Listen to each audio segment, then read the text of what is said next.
Now, the NATO leaders, for the very first time, have singled out China as one of its strategic priorities to focus on for the next decade. They also highlighted that Russia is seen as more urgent threat to NATO, especially after its invasion of Ukraine. Hyo-sun has more.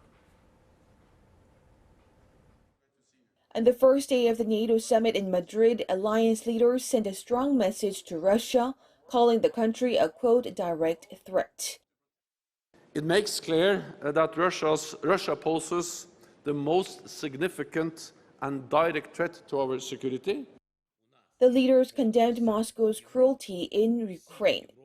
They also vowed to provide long-term support for war-torn Ukraine.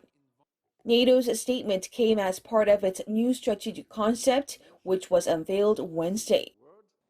For the first time, a NATO strategic document entails the challenges posed by China toward NATO's security, interests, and values. We now face an era of strategic competition. We see a deepening strategic partnership between Moscow and Beijing. And China's growing assertiveness and its coercive policies have consequences for the security of allies and our partners. The NATO chief also added that Beijing is not an adversary but a serious challenge.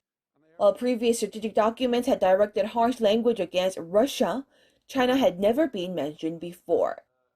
Nevertheless, the official turn by NATO comes as the U.S. is increasingly on guard against Beijing.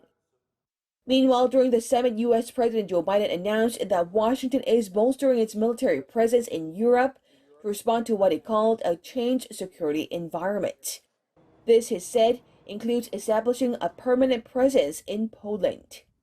Hailing it an historic event, the alliance leaders also welcomed the invitation for Sweden and Finland to join the NATO.